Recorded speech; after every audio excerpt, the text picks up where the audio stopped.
Hi friends, welcome to my channel my family dairy. ఎలా ఉన్నారండి? అందరూ బాగున్నారా? నేను కూడా బాగున్నానండి.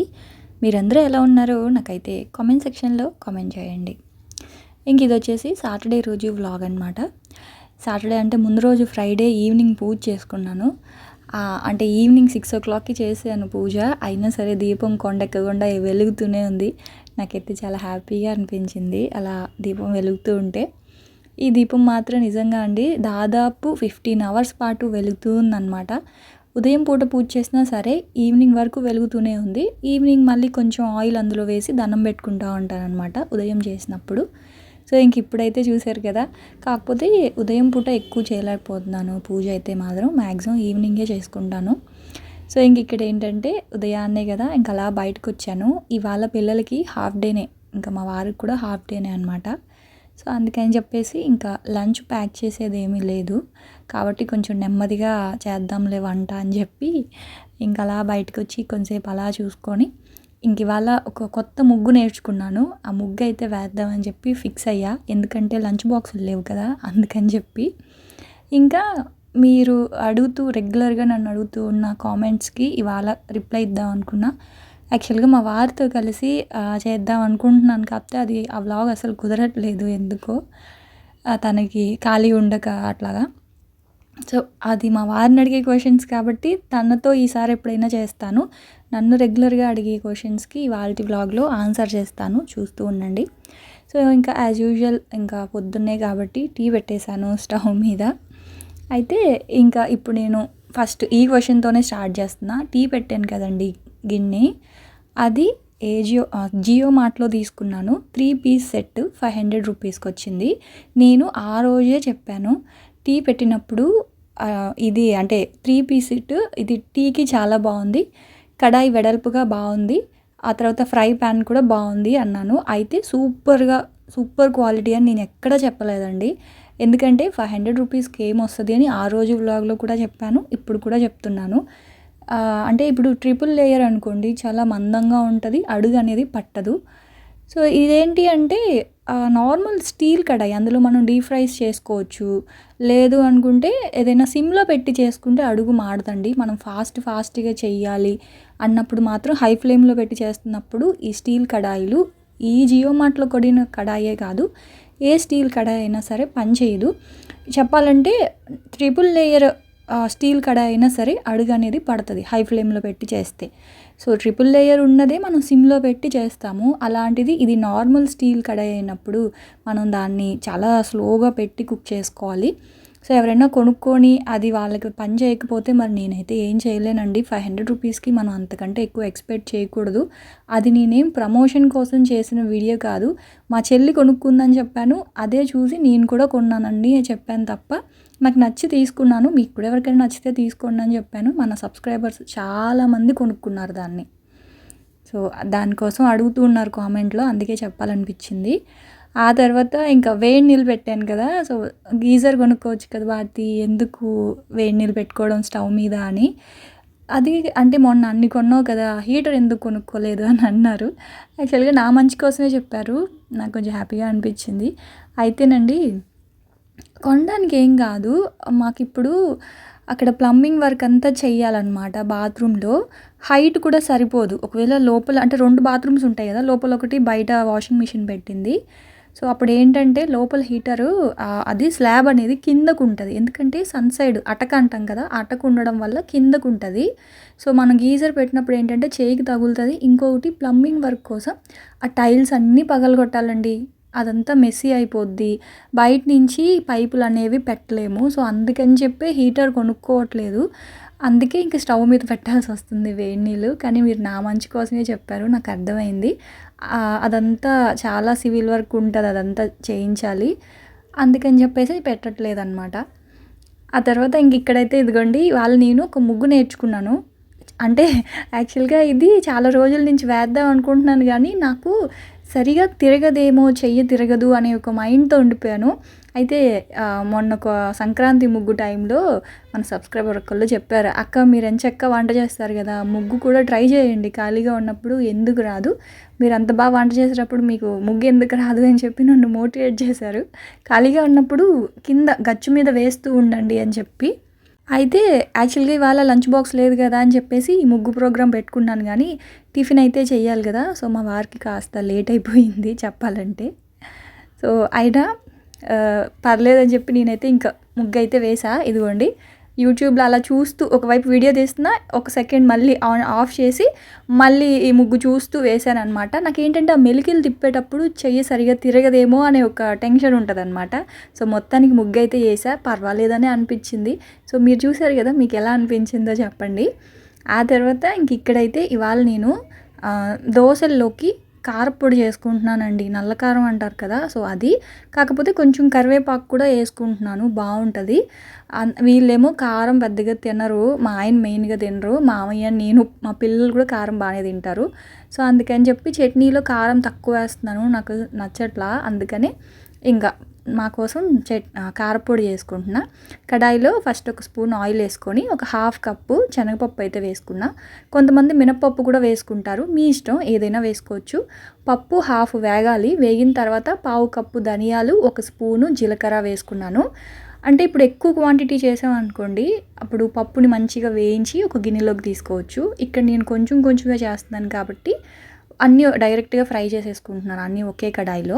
సో, ఫస్టు శనగపప్పు హాఫ్ వేగాలి. వేగిన తర్వాత ధనియాలు, జీలకర్ర వేసుకున్నాను. ఆ తర్వాత ఇది కారప్పొడి కాబట్టి కొంచెం ఎండుమిర్చి ఎక్కువే తీసుకోండి. అంటే మీరు తినే కారాన్ని బట్టి. సో, ఇక్కడైతే నేను ఒక 15 వరకు ఎండుమిర్చి తీసుకున్నా. ఎండుమిర్చి, ధనియాలు, జీలకర్ర వేగిన తర్వాత లాస్ట్‌లో ఇంకా కరివేపాకు. ఇది ఆల్రెడీ నేను బయట ఉంచేసాను. దానివల్ల ఎండిపోయినట్లు అయిపోయింది. అప్పుడేంటంటే మనకి త్వరగా వేగిపోద్ది కదా! సో, కరివేపాకు వేసేసి స్టవ్ ఆపేసాను. ఆపేసిన తర్వాత ఇదిగోండి చిన్న ఉసిరికాయ సైజ్ అంత చింతపండు అయితే వేసుకొని ఒకసారి కలిపేసి స్టవ్ ఆపేసేయాలి. ఇదైతే కంప్లీట్‌గా చల్లారాక ఉప్పు, వెల్లుల్లిపాయ వేసుకొని పొడి అయితే చేసుకోవాలి. ఆ తర్వాత ఇంకా కొబ్బరి చట్నీలోకైతే అసలు ఈ పచ్చిమిర్చి కారమే లేవు. ఇవి బజ్జీ చేసుకునే మిర్చి అనమాట. సో, మా వారికి ఇష్టం కొబ్బరి చట్నీ. కానీ ఇవి అసలు కారం లేవు కాబట్టి ఇంకా ఇలా కారపొడి చేసుకున్నప్పుడు బావుంటదనమాట. ఇది కొబ్బరి చట్నీలో నేను పల్లీలేయను. ఒక్కొక్కసారి వేస్తాను. కానీ పల్లీలు లేకపోయినా సరే బావుంటదండి. జస్ట్ ఇలా పుట్నాలు, పచ్చిమిర్చి, కొబ్బరి, ఉప్పు బావుంటది. సేమ్ బయట హోటల్స్‌లో కూడా ఇలాగే చేస్తారనమాట. వాళ్ళు పల్లీలైతే వేయరు. ఇలా కొబ్బరి చట్నీ చేసి కొంచెం పోపు అయితే పెట్టేసా. ఇక్కడేమో కారపొడికి ఇది బాగా చల్లారిపోయిన తర్వాత మిక్సీ చేసుకోవాలి. నార్మల్ మిక్సీ జార్ ఉంటది కదండీ! వాటిల్లో కొంచెం వేడిగా ఉన్నా పర్వాలేదు కానీ, ఇవి బుల్లెట్ మిక్సర్ జార్స్ కదా! సో, వీటిల్లో మాత్రం అస్సలు వేడి వేయకూడదు. సో, మ్యాక్సిమం చల్లార్చే వేయాలనమాట. సో, అవి వేసేసాను. కొంచెం సాల్ట్ వేసి మిక్సీ పౌడర్ లాగా చేసి, తర్వాత మళ్ళీ అందులో కొంచెం వెల్లుల్లిపాయలు అనేవి లాస్ట్‌లో వేసుకుంటే బావుంటది. అయితే ఇది టిఫిన్‌లోకి దోస, ఇడ్లీతో ఈ కారపొడి చాలా బావుంటది. అన్నంతో తినాలి అనుకుంటే పుట్నాల పప్పు ఉంటది కదా! సో, శనగపప్పుతో పాటు పుట్నాల పప్పు కూడా వేసుకొని పౌడర్ చేసుకుంటే అన్నంతో కూడా చాలా కమ్మగా ఉంటదండి. నేనైతే కొంచెం కారంగా ఉండాలని చెప్పేసి పుట్నాలు యాడ్ చేయలేదు. ఓన్లీ శనగపప్పు, ఎండుమిర్చి వీటిలతోనే చేసుకున్నా. కొంచెం కారంగా ఉంటే బావుంటదని చెప్పి. సో, అదనమాట పౌడర్ అయితే. అయితే నన్ను పేపర్ దోస వేస్తున్నాను కదా! చాలా సార్లు అడిగారనమాట. అక్క ఒకసారి కొలత చెప్పండి అని. ఇదివరకు చాలా సార్లు చూపించానని చెప్పేసి నేను ఇంకా ఆ వీడియోలో షేర్ చేయలేదు. అయితే ఇప్పుడు ఒకసారి చూడండి సింపుల్‌గాన. ఒక గ్లాసు మినపప్పుకి 4 గ్లాసులు రేషన్ బియ్యం తీసుకున్నానండి. ఒక స్పూను మెంతులేసుకున్నాను. మామూలుగా అయితే రేషన్ బియ్యం నేను 3 గ్లాసులకి 1 గ్లాసు మినపప్పు అయితే తీసుకుంటా. అయితే ఏమైందంటే ఇవి డబుల్ హార్స్ మినపగుళ్ళు బాగా ఒదిగొస్తున్నాయన్నమాట. అందుకని చెప్పేసి నేను 1 గ్లాసు మినపప్పుకి ఈసారి 4 వేసాననమాట. మామూలుగా అయితే 3 వేస్తాను.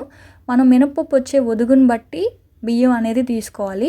మినపప్పు ఒదుగు అంటే ఎక్కువ క్వాంటిటీ అవుతుందనమాట తిరిగేటప్పుడు. సో, అందుకని చెప్పేసి 1 గ్లాస్ పప్పుకి 4 గ్లాసులు బియ్యం తీసుకున్నాను. ఒక స్పూన్ మెంతులైతే వేసుకొని నానబెట్టేసుకొని, హాఫ్ కప్పు అటుకులు మనం పిండి గ్రైండర్‌లో వేసి రుబ్బుకునేటప్పుడు హాఫ్ కప్పు అటుకులు కూడా వేసుకొని రుబ్బుకుంటే దోసలు ఎర్రగా సాఫ్ట్‌గా, మనకి స్పాంజ్ దోస కావాలంటే స్పాంజ్ దోస, సాఫ్ట్‌గా పేపర్ దోస కావాలంటే పేపర్ దోస వస్తదనమాట. అయితే ఈ గుడ్డు దోస మాత్రం ఇప్పుడు నేను మీకు గుడ్డు దోస వేసి చూపిస్తున్నాను.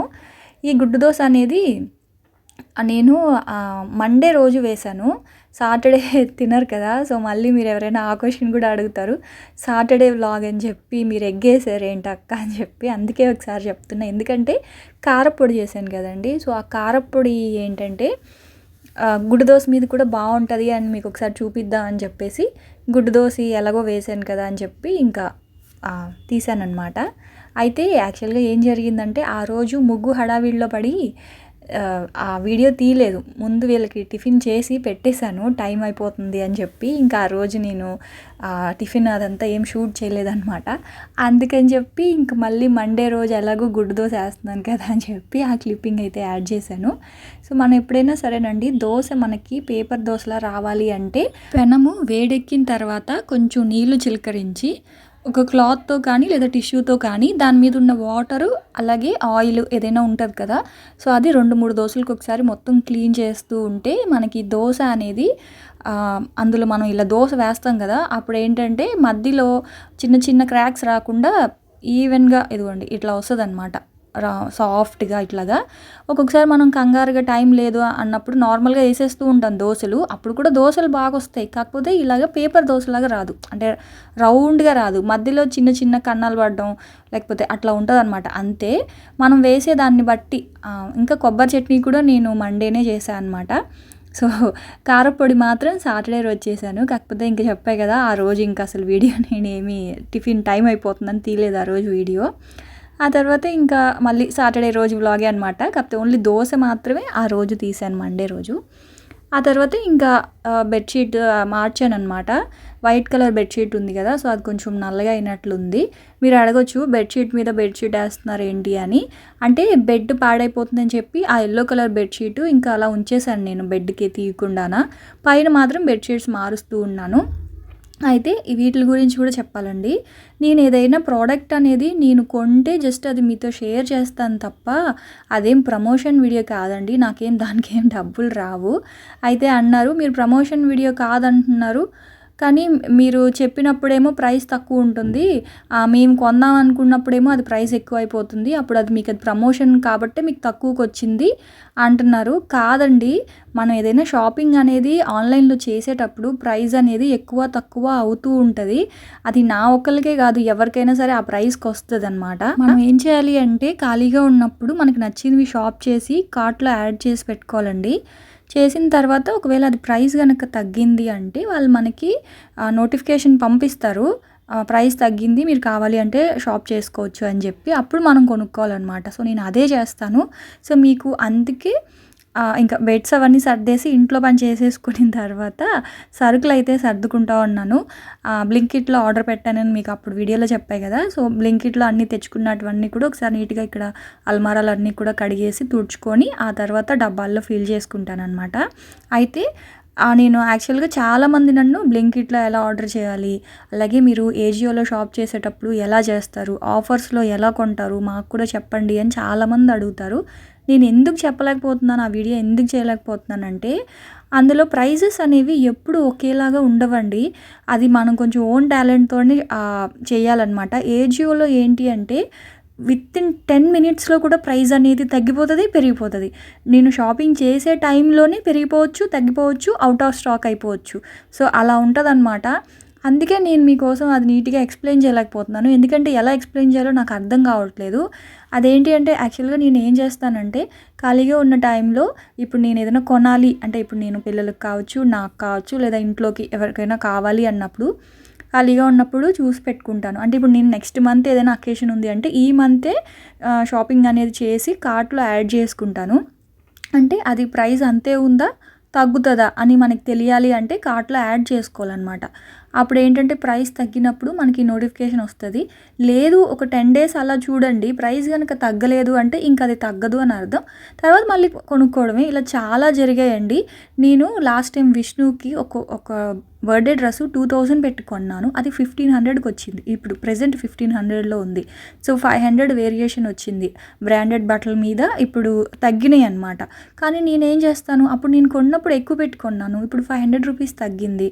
అది నా తప్పు కాదు కదా, అది మీరు ప్రమోషన్ తీసుకుంటున్నారు, మీరు అబద్ధం చెప్తున్నారు అట్లా అంటే మరి నేనేం చేయలేను. జస్ట్ నేను కొనినవి మాత్రమే షేర్ చేస్తానండి. ఇంకా అందుకే నేను ఆ వీడియో కూడా చేయలేకపోతున్నాను, ఎలా షాప్ చేయాలి అనేది మాత్రం నాకే కన్ఫ్యూజన్ అనమాట. అది మిగతా మీషో కావచ్చు, ఫ్లిప్కార్ట్, అమెజాన్ వీటిల్లో అంత కన్ఫ్యూజన్ ఉండదు. ఏజియోలో ఏంటంటే మనకి ప్రైస్ అనేది తగ్గుతుంది, తగ్గినప్పుడు మనం వెంటనే కొనుక్కోవాలన్నమాట. సో అలా ఉంటుంది. అందుకే నేను మీకు దాని మీద వీడియో చేయలేకపోతున్నాను. కానీ నేను మాత్రం ఫ్రీక్వెంట్గా తీసుకునేది ఏదైనా యాప్ ఉంది అంటే అది ఏజియోలోనే తీసుకుంటాను. బాగుంటాయి, క్వాలిటీ నమ్ముతానన్నమాట నేను దాన్ని. అందుకని దాంట్లోనే ఎక్కువ తీసుకుంటూ ఉంటాను. సో అది ఇక్కడైతే మొత్తం అంతా షెల్ఫ్లు ఒకసారి సోప్ పెట్టి కడిగేసి క్లాత్ పెట్టి తుడిచేస్తాను. అవి కొంచెం డ్రై అయిపోయిన తర్వాత ఇంకా సరుకులన్నీ సర్దుకుంటా అనమాట. డబ్బాలు అయితే ప్రతి మంత్ కడగనండి, ఎప్పుడైనా 2-3 మంత్స్కి ఒకసారి అడుగుతాను. ప్రతి మంత్ ఏం చేస్తానంటే ఇప్పుడు చూసారు కదా, క్లాత్ పెట్టి తుడిచేస్తానమాట ఆ బాక్సెస్ అన్నిటిని కూడా. తుడిచేసి ఆ తర్వాత ఇలాగ సర్దేసుకుంటాను. ఈసారి బ్లింకిట్లో పెట్టాను. అయితే ఎలా కొనాలి అంటున్నారు కదా, ఏం లేదండి. ఆ ప్లే స్టోర్లో మీకు ఏ యాప్ కావాలో దాన్ని డౌన్లోడ్ చేసుకోవడం, దాంట్లో అడ్రస్ పెట్టడం, అంటే మన అడ్రస్ ఉంటుంది కదా, సో లొకేషన్ చూపిస్తుంది. సో మనం దాన్ని ఓకే చేయాలి. తర్వాత మనకు నచ్చినవి కార్ట్లో యాడ్ చేసుకొని కొనుక్కోవడమే అనమాట. కాకపోతే మినిమం 200కి కొనాలి. అప్పుడైతే మనకి డెలివరీ ఛార్జెస్ పడవు బ్లింకిట్లో అయితే. ఇంక ఏ యాప్ అయినా అంతేనండి. ఇంకా మనం గ్రాసరీసే కాదు, ఇంకా ఏదైనా సరే మనం బయట నుంచి కొనుక్కోవాలి, అదే ఆన్లైన్లో కొనాలి అంటే అంతే అనమాట. షాపింగ్ పెద్ద ఇదేం కాదు. అంటే చాలామంది ఒకసారి చూపించండి అని అంటున్నారు. సో నాకు ఎలా చూపించాలో అర్థం కావట్లేదు, ఎందుకంటే నా దగ్గర ఒక మొబైలే ఉంటుంది. సో మా వారి మొబైల్ ఫుల్ బిజీగా ఉంటుంది మా వారితో పాటు. సో అందుకని తన మొబైల్ అసలు స్పేస్ ఉండదు. ఇంత వీడియో తీస్తున్న నా మొబైల్లో అయినా కొంచెం ఖాళీ ఉంటుందేమో కానీ మా వారి మొబైల్లో అసలు ఖాళీ ఉండదు. ఎందుకంటే తన మొబైల్లో ఎక్కువ బుక్స్, ఏవేవో పీడిఎఫ్లు ఏవేవో ఉంటాయన్నమాట, పిల్లలకి వాళ్ళ స్కూల్ పిల్లలకి సంబంధించినవి అన్నీ కూడా. సో అందుకే తన ఫోన్ అసలు నేను పట్టుకోను. సో ఇక్కడైతే మొత్తం అంతా కూడా ఇలాగా సర్దేసుకున్నాను. సర్దేసి ఒకసారి కిచెన్ అంతా నీట్గా క్లీన్ చేసేసాను. సో ఆ రోజు ఏంటంటే ఫుల్ అలసిపోయానండి. ఆ తర్వాత ఇంకా వెజిటేబుల్స్ అయితే ఏమీ లేవు. ఎలాగో సాటర్డే అంటే నైట్కి ఇంకా టిఫినే ఉంటుంది. అందుకని చెప్పేసి ఏం చేశానంటే ఇది ఆల్రెడీ నేను ఒక 5 days ముందు వెజ్ బిర్యానీ చేశాను. సో వెజ్ బిర్యానీ చేసినప్పుడు ఆ కర్రీ ఉంటుంది కదా, సో అదైతే తీసి పెట్టా. నేను యాక్చువల్గా ఏమనుకున్నానంటే ఇందులో కొబ్బరి పేస్టు, జీడిపప్పు పేస్టు కలిపి కర్రీ చేసుకుందాం నైట్ చపాతీలోకి అనుకున్నాను. తర్వాత ఇంకా వెజిటేబుల్స్ ఏమీ లేవని తెలుసుకొని సరే బిర్యానీ వండేద్దాంలే అని చెప్పేసి వెజ్ బిర్యానీ అయితే చేస్తున్నాను. సో ఈ పని చేసుకునేటప్పుడే రైస్ అయితే నానబెట్టేశాను అనమాట. ఇది మామూలు బియ్యమే. సో రైస్ నానబెట్టేసిన తర్వాత అది ఇప్పుడు స్టవ్ మీద పెట్టేసా. రైస్ ఉడికే లోపల ఈ కూరని కాస్త వేడి చేసుకున్నాము అంటే దమ్ బిర్యానీ లాగా చేసేసుకోవచ్చు. అంటే ఇది వరకు కూడా చెప్పాను, కాకపోతే ఎవరైనా కొత్త వాళ్ళు ఉంటే ఎప్పుడైనా మనకి పని ఎక్కువగా ఉన్నప్పుడు ఇలాంటివి చేయొచ్చు, ఒక ఐడియా షేర్ చేసినట్టు ఉంటుందని చూపిస్తా ఉన్నా. ఇంకా మధ్యాహ్నం వచ్చేస్తారనమాట మా వాళ్ళు, పిల్లలు. హాఫ్ డేనే సాటర్డే వాళ్ళకి. సో మాకైతే ఇది సరిపోతుంది అనమాట. ఇదిగోండి రైస్ అయితే ఉడికిపోయింది. కొంచెం వాటర్ వేసుకున్నాను కదా, ఒకసారి సాల్ట్ చెక్ చేసుకోండి. సాల్ట్ సరిపోకపోతే కొంచెం కలిపేసుకొని ఉడకబెట్టిన రైస్ కనుక కలిపేస్తే మూత పెట్టేసి సిమ్లో ఒక 5 minutes కనుక దమ్ పెట్టేస్తే మనకి దమ్ బిర్యానీ రెడీ అనమాట. సో ఇంతే సింపుల్గా. మీకు చికెన్ కావాలంటే చికెన్ బిర్యానీ కూడా ఇలాగే చేసుకోవచ్చు. కాకపోతే చికెన్ బిర్యానీలో ఏంటి అంటే గ్రేవీ ఒకటే తీసుకుంటా, చికెన్ పీసెస్ తీయను. అంటే చికెన్ వేయకముందే ఆ గ్రేవీ తీసి పెట్టుకుంటాను, ఎందుకంటే చికెన్ కదా అన్ని రోజులు నిల్వ చేయడం ఎందుకులే అని చెప్పి. తర్వాత చికెన్ కావాలంటే ఆ గ్రేవీ ఉందనుకోండి, చికెన్ కావాలంటే చికెన్, ఎగ్ కావాలంటే ఎగ్ వేసి అప్పుడప్పుడు చేస్తూ ఉంటాను అనమాట. ఎందుకంటే కొంచెం బిర్యానీ ఫ్యామిలీ అనమాట మాది, బిర్యానీ ఎక్కువ తింటాము. సో అందుకని అప్పుడప్పుడు అలా చేస్తూ ఉంటా. సో అదనమాట ఇవాళ వ్లాగ్ అయితే. సో చూసారు కదా ఫ్రెండ్స్, నేనైతే మళ్ళీ రేపటి వ్లాగ్లో మళ్ళీ వచ్చేస్తా. అప్పటి వరకు ఉంటాను. Bye friends, bye.